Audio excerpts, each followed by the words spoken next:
This book, the Millionaire Fastlane, has been suggested by a lot of people, including Ali Abdaal. And if you look at the Amazon page, you can see this is the number of rating of this book, which is a lot.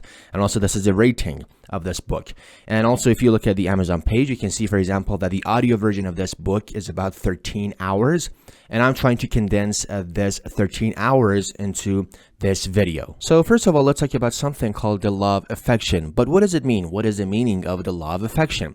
In the book, it says that the meaning of this law, the law of affection, is this: to make millions, you must impact millions. But in order to get a better sense of this law, let's take two examples. Example number one: suppose that, for example, a person has a channel about Python programming language, and the other person has a channel about personal development or entertainment. For example, if you want to compare a channel such as Mr. Beast, which is a entertainment channel, to a Python programming language, you cannot even compare them, because the potential audience of this entertainment channel is a lot bigger than the potential audience of this Python tutorial channel. So because the potential audience of this channel is a lot bigger than the potential audience of this Python programming channel, so this person is going to impact more people and hence is going to earn more money. And another example is soccer players versus ping pong players. And as you know, the audience of soccer is far bigger than the audience of ping pong,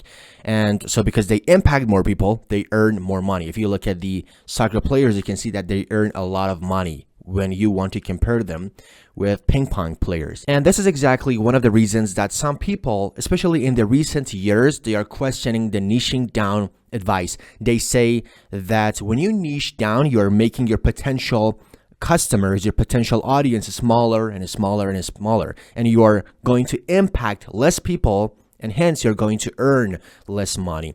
So they say niching down advice is not a good advice, but this is another topic that we can talk about in future videos, but not this video. But this is one of the reasons that they say niching down is not a good advice. And the other topic which is mentioned in the book is process versus event.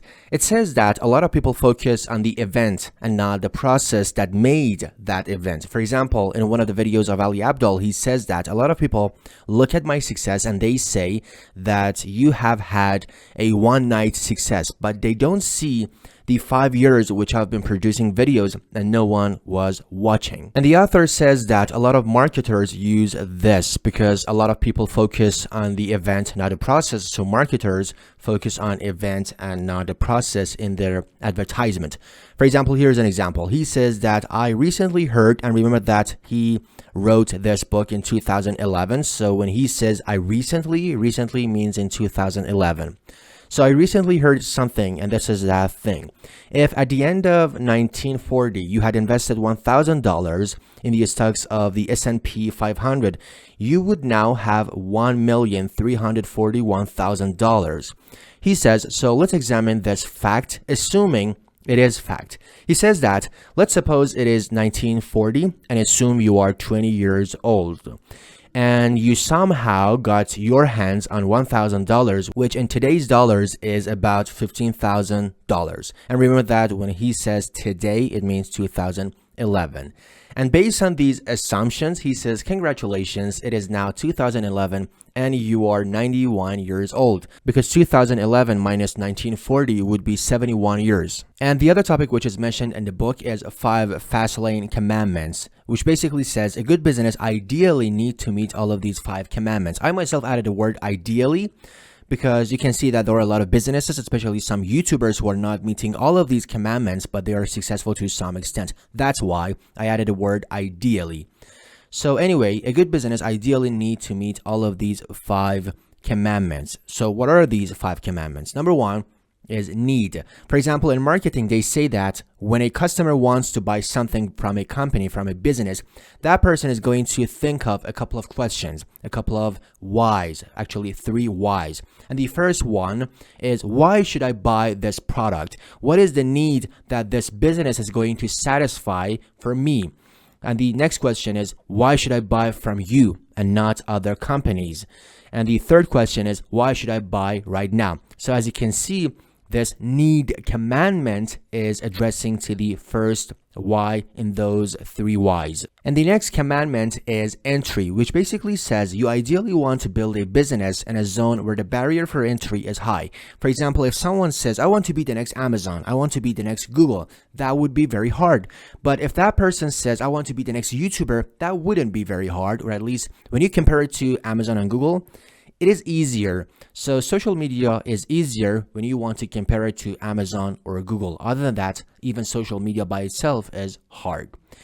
And there is something else which Ali Abdaal mentioned, which resonated with me a lot. He says that even in social media, there is a kind of a spectrum in social media. For example, when it comes to YouTube, the barrier for entry of YouTube is higher than the barrier for entry of Twitter. Because, for example, for Twitter, you only need to be able to write. But when it comes to YouTube, no, you need a lot of other skills, such as filming, editing, title, thumbnail, and a lot of other stuff as well. So basically, this commandment says that you ideally want to build a business in a zone where the barrier for entry is high. Otherwise, you are going to be replaced as soon as possible. And the third commandment is control. And a very good example of this would be content creators, because as you can see, content creators do not have that much control over these platforms. Even they don't have that much control over showing their own content to their own audience, because the algorithm is going to decide which type of content should be shown to the audience, not the creator himself.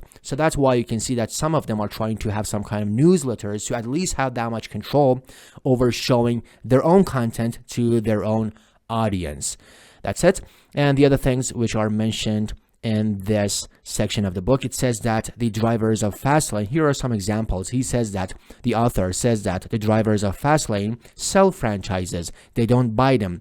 They offer employment, they don't get employed. They own network marketing company, they don't join it. And commandment number 4 is scale. For example, when it comes to net profit, there are 2 main factors in net profit, which are units sold and unit profit. And the more limitations you have for these 2 factors, the more limitation you will have for your income. For example, suppose that you are selling hot dogs in your neighborhood, so you cannot even dream of selling, for example, 1 million hot dogs in your neighborhood. So as you can see, there is a ceiling. There is a kind of limitation for units sold. So you are going to have a limitation for your income as well. And this is something which we talked about earlier. If you remember, we talked about the law of affection. That is exactly that law.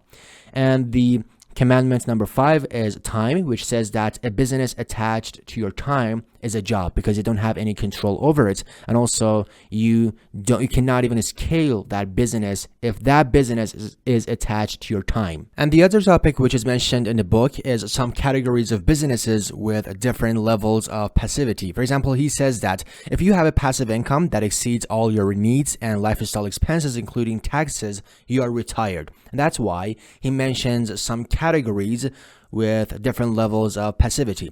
For example, the first one is rental systems with a passivity score of A, the highest level of passivity. These are some examples that this book mentions. Of course, there are some other categories as well, but he mentions a couple of categories with the corresponding passivity score. But anyway, the passivity score, according to this book, the passivity score of rental systems is A. And here are some examples. For example, real estate, licenses. What do I mean by licenses? For example, you can see that there are some businesses who record some B-rolls or some musics, and they sell the license of those stuff to, for example, content creators. And the second category is computer or software systems with a passivity score of A-. For example, here are some examples: digital assets and software as a service. For example, when it comes to digital assets, I think you have seen some websites which, for example, they sell some mockups or they sell some Photoshop, for example, files, some Photoshop icons and these kinds of things, or they sell, for example, WordPress templates or WordPress plugins and these sorts of things. Or sometimes, for example, they sell Notion templates and these kinds of things. So all of these are considered as computer or software systems with a passivity score of A-. And the third category is content systems with a passivity score of B+. For example, authoring books, blogging, and content creators are considered as content systems. And the next category is distribution systems. What do I mean by distribution systems? For example, Amazon is a distribution system which is connecting these sellers and buyers. So there are some sellers and there are some buyers. And here, Amazon is connecting these two groups. So it is a distribution system with a passivity score of B. For example, here are some examples: franchising, chaining, network marketing, and so on. The next category is human resource systems with a passivity score of C. For example, the author says that human resource systems can add or subtract to passivity. For example, suppose that a company is big and that company is hiring more and more people. So in that case, that company needs to manage those people, and sometimes even managers need manager as well.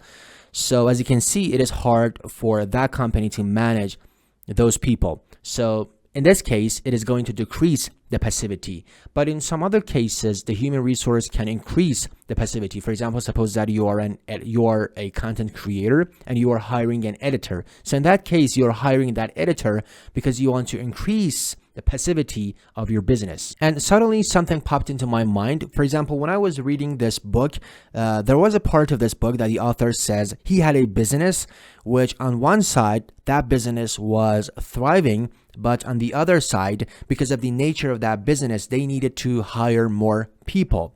And they did so. I mean, they hired a lot of people. They hired some people. In the book, it doesn't say a lot of. They hired some people, and because they have hired some people, the passivity of that business decreased. And that's the reason that the author decided to sell that company. And that was interesting for me because he sold that company just because the passivity score, the passivity of that business was becoming lower, although that business was thriving. And here are 2 videos which I suggest you to watch as well. And don't forget to subscribe for more videos like this.